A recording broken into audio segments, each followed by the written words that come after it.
C'est le drôle de conte de Noël 2020.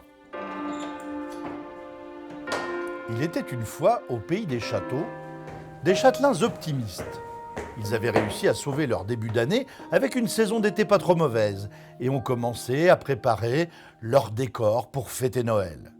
Mais cette année, les visiteurs ne viendront pas. Accès interdit pour le moment.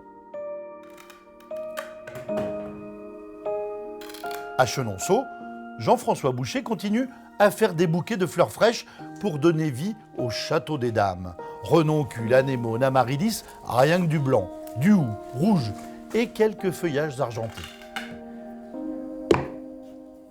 On accueille pas mal de magazines de déco et puis comme tout a été mis en place au préalable, autant que ça serve et puis que les images vivent pour que certaines personnes puissent le découvrir à travers la presse ou les réseaux sociaux. Dans la grande salle qui enjambe le Cher, seuls les gardiens et les salariés, qui ne sont pas au chômage partiel, peuvent encore s'émerveiller. Après 25 ans, c'est un rendez-vous manqué pour le public. Chaque année, c'est une thématique différente pour justement créer ce rendez-vous, avec évidemment l'art floral au premier plan. Et comme on peut le voir dans cette galerie, l'art floral, ça peut être 50 sapins, puisqu'il y a 50 sapins dans cet endroit. Donc c'est une forêt enneigée dans une galerie qui est la salle de bal de Catherine de Médicis. Jean-François met en scène son bouquet dans un petit boudoir près de la chambre de la reine. Il installe des coucoumis, étranges petits concombres du potager tout autour, des paillettes et de la poudre magique.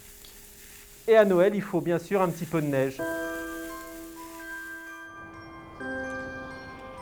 Au château royal de Blois, au lieu du pouvoir monarchique depuis Louis XII et de l'histoire de France depuis la nuit des temps, la mairie propriétaire des lieux a investi beaucoup pour offrir un peu de rêve en cette triste période. La salle des états généraux est bleue, comme le plafond à fleur de lys.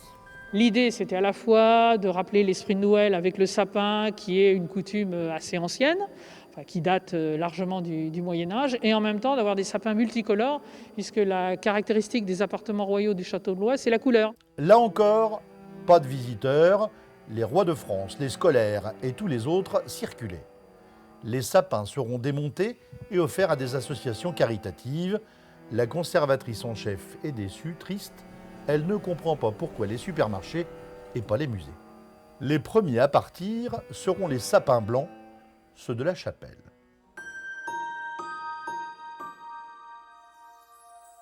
À Cheverny, Noël s'annonçait gourmand, enfantin, traditionnel.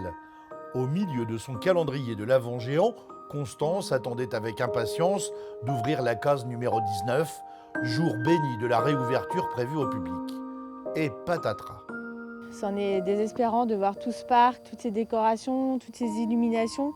Alors c'est vrai que nous, le soir, comme on habite le château, on a la chance d'avoir ça pour nous tout seuls. Et on se dit c'est à la fois un émerveillement et à la fois une désolation. À l'intérieur, table de fête, clin d'œil souriant, les petits soldats de casse-noisette taquinent les chevaliers en armure. On allait pouvoir s'en mettre plein les yeux à la sortie du confinement.